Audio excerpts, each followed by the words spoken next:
और जब मैं चलो पीजीआई तुसीं कई ने देखा भी होगा, पर उस जगह ते देखा एक एक बैड ते दो दो बच्चे पे, एक एक बैड पे, एक इधर नूं पिया, एक उधर नूं पिया।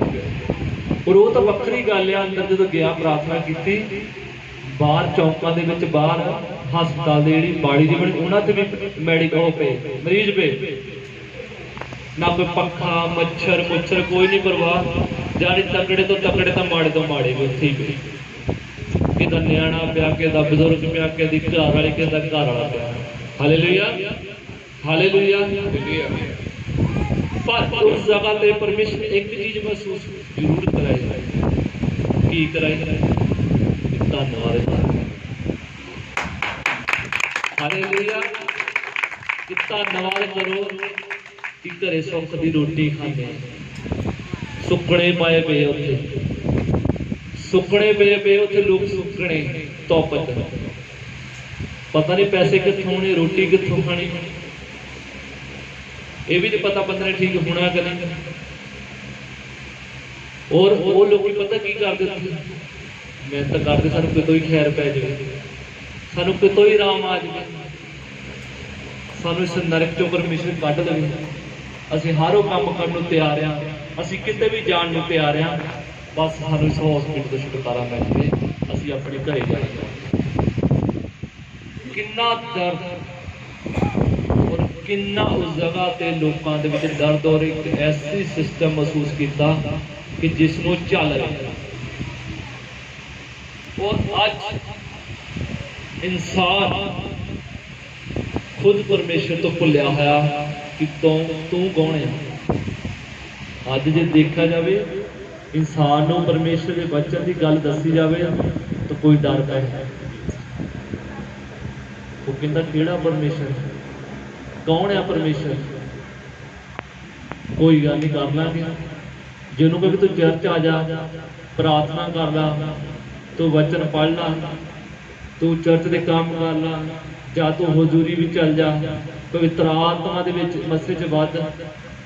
और अज वो लोग उत्थे रो रहे आ, करला रहे आ, और वो भैन भी जी रो रो बहाल हो जाती सी, जी बेटी बीमार से 8-10 जाती, तो नेचुरली दुख तो होता ही है।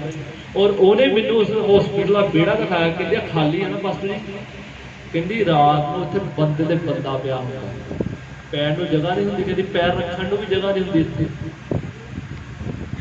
इन्ना उत्थे जानी कि दुनिया पई होंदी आ कि उत्थे तिल सिੱਟਣ जगह नहीं होंदी। और अज असी उस सर्वशक्तिमान परमेश्वर को भुल बैठे हाँ, उस सच्चे परमेश्वर को भुल बैठे हाँ। जे अज सानू परमेश्वर के दास दासियां पाप और गुनाह तो मोड़ते आ तो सानू चंगे नहीं लगते, सानू शराब चंगी लगती, सानू नशा चंगा लगता, सानू पाप चंगा लगता, सानू संसारिक काम चंगे लगते, सानू कहते रंग रलियां बनाउणियां चंगियां लगदियां। पर सर्वशक्तिमान परमेश्वर गल्लां नूं पसंद नहीं करदा। वो अणख वाला परमेश्वर आ, और जिंदा परमेश्वर आ, ओहदे तो कोई भी गल लुकी हुई नहीं। और उस जगह के उत्ते लोकी करला रहे आ, बाहर पे आ, कोई पखा नहीं, कोई बैड नहीं, कोई सराणा नहीं, बस दरियां बिछाइयां वा, गुलूगू दी बोतलां टंगियां वा, टीका लवाउण अंदरों जाते आ, डॉक्टर बाहर चेक भी नहीं करना आते, अंदरों चेक आप कराउण जाते आ। और उस जगह पे गया और बैड ही लगे हो, जो स्ट्रैचर नहीं होंगे, घट तो घट 100-150 बैड पे आ भी पता नहीं खरे इतने सारे मरीज आने, यानी पता किन्ने बीमार हो रहे। और एक दिन मैं जलंधर गया तो नकोदर चौंक तो बस अड्डे वालों जाइए, कोठियां टाटा लोग हॉस्पिटल बनाई जाते हैं, होटलों नाल भी हॉस्पिटल वधिया बनाई जाते हैं। उस जगह पर मैं देखा कुछ समय 3-4 हॉस्पिटल सीगे, अज उस जगह से जलंधर दे विच टोटली घट तो घट हॉस्पिटल गिणदे थक जाओगे। देखो इंसान नूं पता, डॉक्टर नूं पता कि अज हर एक जन बीमार हो रहा, हर एक जन बीमारी दे विच आ, क्यों? क्योंकि अणगिनती दे विच आ, पाप दे विच आ, गुनाह दे विच आ। पर ਅਸੀਂ ਜਦੋਂ ਪਵਿੱਤਰ ਵਚਨ ਪੜ੍ਹਦੇ ਆ ਜ਼ਬੂਰ 103 ਦੀ 8 ਆਇਤ ਪੜ੍ਹਦੇ ਆ ਉਹਦੇ ਵਿੱਚ ਪਰਮੇਸ਼ਰ ਦਾ ਵਚਨ ਕਹਿੰਦਾ ਕੀ ਕਹਿੰਦਾ ਬੜਾ ਯਹੋਵਾ ਦਿਆਲੂ ਤੇ ਕਿਰਪਾਲੂ ਹੈ, ਗੁੱਸੇ ਵਿੱਚ ਧੀਰਜੀ ਅਤੇ ਦਇਆ ਨਾਲ ਭਰਪੂਰ। ਹਾਲੇਲੂਇਆ ਬੋਲੀਏ ਪਿੱਛੇ ਪਿੱਛੇ ਬੋਲੀਏ ਭਾਈ। ਯਹੋਵਾ ਦਿਆਲੂ ਤੇ ਕਿਰਪਾਲੂ ਹੈ, ਯਹੋਵਾ ਦਿਆਲੂ ਤੇ ਕਿਰਪਾਲੂ ਹੈ, ਗੁੱਸੇ ਵਿੱਚ ਧੀਰਜੀ ਗੁੱਸੇ ਵਿੱਚ ਧੀਰਜੀ ਅਤੇ ਦਇਆ ਨਾਲ ਭਰਪੂਰ। ਅਤੇ ਦਇਆ ਦੇ ਨਾਲ ਭਰਪੂਰ ਹੈ। ਇਸ ਜਗਤ ਤੋਂ ਵੀ ਉਹਦੀ ਦਇਆ ਵੱਡੀ ਆ, ਉਹਦੀ ਕਿਰਪਾ ਵੱਡੀ ਆ, ਉਹਦੀ ਦਇਆ ਦੇਖੋ ਕਿੰਨੀ ਵੱਡੀ। ਅਸੀਂ ਪਾਪ ਕਰੀ ਜਾਂਦੇ ਆ, ਗੁਨਾਹ ਕਰੀ ਜਾਂਦੇ ਆ, ਮਨ ਮਰਜ਼ੀਆਂ ਕਰੀ ਜਾਂਦੇ, ਉਹ ਵੀ ਮਾਫ ਕਰੀ ਜਾਂਦਾ, ਉਹ ਫੇਰ ਵੀ ਇੰਤਜ਼ਾਰ ਕਰ ਰਿਹਾ ਵੀ ਕਦੋਂ ਮੁੜੂਗਾ। ਔਰ ਜੇ ਮੈਂ ਆਪਣੀ ਗਵਾਹੀ ਦੱਸਾਂ 33 ਸਾਲ ਦਾ ਖੁਦ ਅਸੀਂ ਪਾਪ ਚ ਗੁਜ਼ਾਰੇ ਆ। ਸਾਡੇ ਪਾਸਟਰ ਆਉਂਦੇ ਵੀਰੇ ਖੁਦ ਅਸੀਂ ਬੋਰਨ ਕ੍ਰਿਸਚਨ ਆ, ਅਸੀਂ ਪਾਸਟਰਾਂ ਦੇ ਮੁਖਬਲ ਕਰਦੇ ਹੁੰਦੇ, ਸੁਣਦੇ ਹੀ ਨਹੀਂ ਸੀ ਉਹਨਾਂ ਨੂੰ। ਉਹ ਕਹਿ ਕੇ ਅੱਕ ਕੇ ਤਿਆਰ ਜਾਓ, ਵਚਨ ਪੜੋ, ਪ੍ਰਾਰਥਨਾ ਕਰੋ, ਸੁਣੀ ਨਹੀਂ।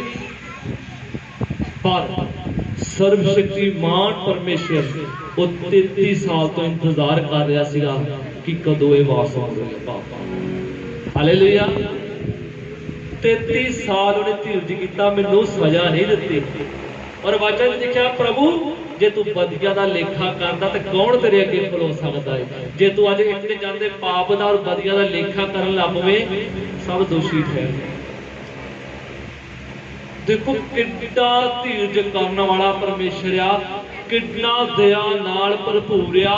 ਸਾਡੇ ਪਾਪ ਘਲਾਉਣੇ ਆ, ਸਾਡੇ ਕੰਮ ਘਲਾਉਣੇ ਆ, ਅਸੀਂ ਵਚਨ ਨੂੰ ਤੋੜਦੇ ਆ, ਅਸੀਂ ਮਨ ਮਰਜ਼ੀ ਕਰਦੇ ਆ, ਉਹ ਫਿਰ ਵੀ ਮਾਫ ਕਰੀ ਜਾਂਦਾ, ਫਿਰ ਵੀ ਇੰਤਜ਼ਾਰ ਕਰਦੇ ਆ। ਕੋਈ 40 ਸਾਲ ਤੋਂ ਪਾਪ ਕਰ ਰਿਹਾ ਮਸੀਹ ਚ ਬਣ ਕੇ, ਕੋਈ 33 ਸਾਲ ਤੋਂ ਸਾਡੇ ਵਰਗੇ ਕਰ ਰਿਹਾ, ਕੋਈ 10 ਸਾਲ ਤੋਂ ਕਰ ਰਿਹਾ, ਕੋਈ 15 ਸਾਲ ਤੋਂ ਕਰ ਰਿਹਾ। ਪਰ ਸਰਵਸ਼ਕਤੀਮਾਨ ਪਰਮੇਸ਼ਰ ਕਦੋਂ ਮੇਰੀ ਧੀ ਪੁੱਤਰ ਆਪਣੀ ਮਨ ਮਰਜ਼ੀ ਕਰਨੀ ਬੰਦ ਕਰੇ, ਉਹ ਆਪਣੀ ਇੱਛਾ ਅਨੁਸਾਰ ਮੇਰੇ ਤੋਂ ਵਾਪਸ ਆ। ਝੁਕਾਉਣ ਨੂੰ ਤਾਂ ਉਹ ਸਜ਼ਾ ਦੇ ਕੇ ਕੋਈ ਦੰਡ ਦੇ ਕੇ ਝੁਕਾ ਸਕਦਾ, ਪਰ ਮੈਨੂੰ ਦੁੱਖ ਨਹੀਂ ਦੇਣਾ। ਉਹਦੀ ਕਿਰਪਾ ਵੱਡੀ, ਉਹਦੀ ਦਇਆ ਵੱਡੀ। ਦੇਖੋ ਕਿੱਡੀ ਵੱਡੀ ਦਇਆ। ਜੇ ਕਿਸੇ ਤੋਂ ਹਨਾ ਪੈਸੇ ਲੈਣੇ, ਜਿਸ ਤਰ੍ਹਾਂ ਭਾਈ ਨੇ ਗਵਾਹੀ ਦਿੱਤੀ ਆ, ਤੇ ਮਾਫ ਨਹੀਂ ਕਰਦੇ 10 ਰੁਪਏ, ਅਗਲਾ ਡੇਲੀ ਘਰੇ ਕਿਹੜੇ ਮਾਰਦਾ, ਧੀਰਜ ਹੈ ਨੀਗਾ। ਪਰ ਉਹ ਸਰਵਸ਼ਕਤੀਮਾਨ ਪਰਮੇਸ਼ਰ ਕਿੱਡਾ ਧੀਰਜ ਕਰਨੇ ਵਾਲਾ ਪਰਮੇਸ਼ਰ, ਕਿੱਡੀ ਵੱਡੀ ਦਇਆ ਉਹਦੀ ਆ ਕਿ ਤੁਹਾਨੂੰ ਤਾਂ ਮੈਨੂੰ ਸਜ਼ਾ ਹੀ ਨਹੀਂ ਦਿੰਦਾ। ਔਰ ਜਦੋਂ ਚਰਚ ਵਿੱਚ ਗਿਆ ਸੀ, ਐਂਡ ਤੇ ਬੈਠਾ ਜਦੋਂ ਮੈਨੂੰ ਪਰਮੇਸ਼ਰ ਆਤਮਾ ਨੇ ਛੂਹਿਆ, ਇੱਕੋ ਹੀ ਗੱਲ ਮੰਗੀ ਸੀ ਕਿ ਪਰਮੇਸ਼ਰ ਮੈਨੂੰ ਸਜ਼ਾ ਦੇ ਦੇ। ਮੈਂ ਤਾਂ ਸਜ਼ਾ ਮੰਗੀ ਸੀ। ਮੈਂ ਕਿਹਾ ਪਰਮੇਸ਼ਰ ਮੈਨੂੰ ਮਾਫ ਨਾ ਕਰੀ, ਮੈਨੂੰ ਸਜ਼ਾ ਦੇ ਦੇ। ਪਿੱਛੇ ਬਹਿ ਕੇ ਪ੍ਰਾਰਥਨਾ ਸੁਣ ਲਿਓ। ਬੰਦਗੀ ਚੱਲਦੀ ਪਈ ਸੀ, ਪਿੱਛੇ ਟੁੱਟਾ ਹੋਇਆ ਮਾਂ ਸੀ, ਪਿੱਛੇ ਬਹਿ ਗਿਆ ਜਾ ਕੇ ਕਿ ਪਰਮੇਸ਼ਰ ਮੈਂ ਸਜ਼ਾ ਦੇ ਯੋਗ ਕੰਮ ਕੀਤਾ, ਮੈਨੂੰ ਸਜ਼ਾ ਦੇ ਦੇ। ਉਹ ਸਰਵਸ਼ਕਤੀਮਾਨ ਪਰਮੇਸ਼ਰ, ਦਇਆ ਕਰਨ ਵਾਲਾ ਪਰਮੇਸ਼ਰ ਜੀ, ਉਹਨੇ ਸਜ਼ਾ ਦਿੱਤੀ ਨਹੀਂ, ਬਲਕਿ ਪਹਿਲੋਂ ਪੁੱਤਰ ਬਣਾ ਕੇ ਫਿਰ ਆਪਣਾ ਦਾਸ ਬਣਾ ਲਿਆ, ਆਪਣੇ ਸੀਨੇ ਨਾਲ ਲਾ ਲਿਆ, ਆਪਣੇ ਗਲ ਨਾਲ ਲਾ ਲਿਆ। ਹਾਲੇਲੂਇਆ ਆਪਣੇ ਸੀਨੇ ਨਾਲ ਲਾ ਲਿਆ, ਆਪਣੇ ਗਲ ਨਾਲ ਲਾ ਲਿਆ। ਉਹ ਕਹਿੰਦਾ ਮੈਂ ਤੈਨੂੰ ਸਜ਼ਾ ਦੇਣ ਲਈ ਨਹੀਂ, ਮੈਂ ਆਪਣੇ ਪੁੱਤਰ ਪ੍ਰਭੂ ਯਿਸੂ ਨਾਸਰੀ ਨੂੰ ਉਹ ਤੈਨੂੰ ਬਚਾਉਣ ਲਈ ਘੱਲਿਆ ਸੀ। ਉਹਦਾ ਪਵਿੱਤਰ ਲਹੂ ਦਾ ਜਾਇ ਹੋ ਗਿਆ ਜੇ ਤੈਨੂੰ ਸਜ਼ਾ ਦੇ ਦਿੱਤੀ। ਮੈਂ ਤਾਂ ਤੈਨੂੰ ਬਚਾਉਣਾ ਚਾਹੁੰਦਾ ਵਾਂ। ਜੇ ਹੱਥਾਂ ਪੈਰ ਚ ਕਿਲ ਠਗਵਾਏ, ਪਿੱਠ ਉੱਤੇ ਘੋੜੇ ਵੱਜੇ ਆ, ਉਹ ਤੇਰੇ ਬਚਾਉਣ ਵਾਸਤੇ ਵੱਜੇ ਆ। ਉਹ ਪਵਿੱਤਰ ਲਹੂ ਤੇਰੇ ਬਚਾਉਣ ਵਾਸਤੇ ਵਹਾਇਆ ਗਿਆ ਵਾ। ਬੇਸ਼ੱਕ ਮੈਂ ਹੈਕਲ ਦੇ ਵਿੱਚ ਜਾ ਕੇ ਪਿੱਛੇ ਪ੍ਰਾਰਥਨਾ ਕੀਤੀ, ਪ੍ਰਭੂ ਮੈਨੂੰ ਹੁਣ ਸਜ਼ਾ ਦੇ ਦੇ, ਮੈਨੂੰ ਸਜ਼ਾ ਦੇ। ਮੈਂ ਸਜ਼ਾ ਦੇ ਯੋਗ ਕੀਤੇ ਕੰਮ ਪਾਪ ਕੀਤੇ ਆ, ਮੈਂ ਤੇਰੇ ਵਚਨ ਦਾ ਪਾਪ ਕੀਤਾ ਵਾ, ਮੈਂ ਤੇਰੀ ਹਜ਼ੂਰੀ ਦਾ ਪਾਪ ਕੀਤਾ ਹੈ। ਪਰ ਉਹ ਦਇਆ ਕਰਨੇ ਵਾਲਾ ਪਰਮੇਸ਼ਰ ਆ, ਉਹਦੀ ਕਿਰਪਾ ਵੱਡੀ ਆ, ਉਹਦੀ ਦਇਆ ਵੱਡੀ ਆ। ਉਹਨੇ ਮੈਨੂੰ ਪਾਪੀ ਗੁਨਾਹਗਾਰਾਂ ਨੂੰ ਉਠਾ ਕੇ ਆਪਣੇ ਗਲ ਨਾਲ ਲਾ ਲਿਆ। ਕਹਿੰਦਾ ਮੈਂ ਤੈਨੂੰ ਸਜ਼ਾ ਨਹੀਂ, ਤੈਨੂੰ ਆਪਣੇ ਸੀਨੇ ਨਾਲ ਲਾ ਕੇ ਰੱਖਣਾ। Hallelujah hallelujah. ਉਹ ਸਾਡੇ ਮੁੜਨ ਦਾ ਇੰਤਜ਼ਾਰ ਕਰਦਾ।